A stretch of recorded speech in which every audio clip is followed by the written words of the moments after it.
In order to begin to tell the story of the Alamo, one must begin by looking at the tumultuous days soon after Mexico gained its independence from Spain.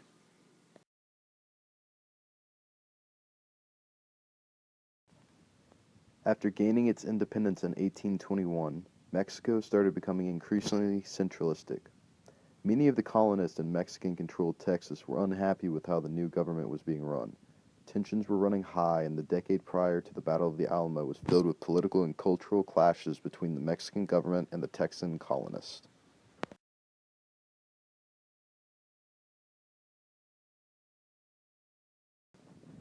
These differences between the Mexican government and the Texan colonists led to hostilities between the two erupting in October of 1835 when the colonists started attacking Mexican-controlled garrisons throughout Texas.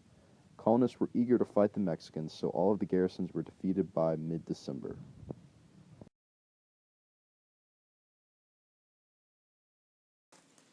Outraged with the way the Texan colonists so easily defeated the Mexicans and drove them out of Texas, Mexican President Antonio Lopez de Santa Anna declared that he would take back Texas and avenge Mexico's honor.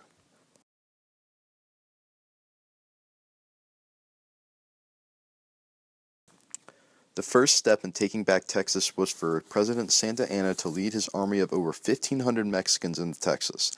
The colonists of Texas thought they had already won their independence, so they were not yet ready to hold off a full-scale invasion.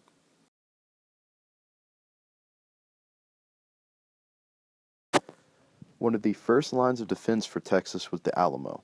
This monastery-turned-garrison had only around 100 troops stationed there and was not aware that they would be President Santa Anna's first target.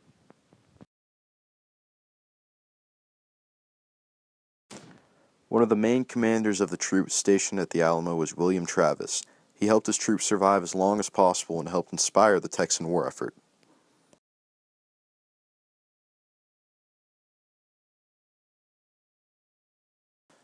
James Bowie is considered one of the great American pioneers, and he cemented his reputation after commanding troops at the Battle of the Alamo.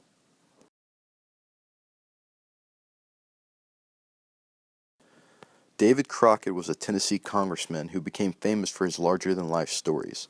After being defeated in an election, he went to Mexican-controlled Texas in disgrace. There, he helped the Texans in the Battle of the Alamo and also lost his life in the battle.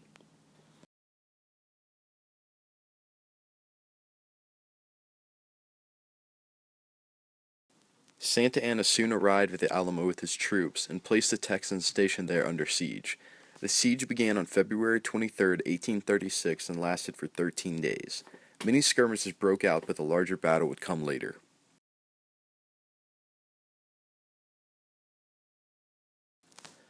There were only a little over 100 troops stationed at the Alamo compared to almost 1,500 Mexican troops. Because of this, Commander Travis wrote many letters to the people of Texas asking for men and supplies. However, fewer than 100 men actually arrived to help, so the Texans were insanely numbered and outclassed. On March 6, 1836, in the early morning, President Santa Anna led an all-out assault upon the Alamo. The Texans are able to fend off the first two attacks, but are unable to fight off the third.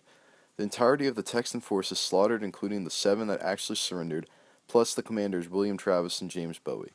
Folk hero David Crockett was also among the dead. The defeat of the Alamo led to the Runaway Scrape, which is where most of the Texas settlers packed up and went on the run to avoid the Mexican army. However, the sacrifice of the men at the Alamo also prompted many Texans to join the fight against Mexico.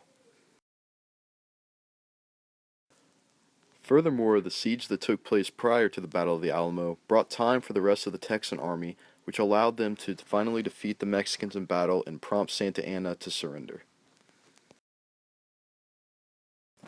Soon after the Texas Revolution, the Mexican-American War broke out, with America winning and adding Texas to its ever-growing union. Texas is a state today, but it still celebrates its Mexican roots, all because of the Battle of the Alamo, which allowed Texas to finally break away from Mexico.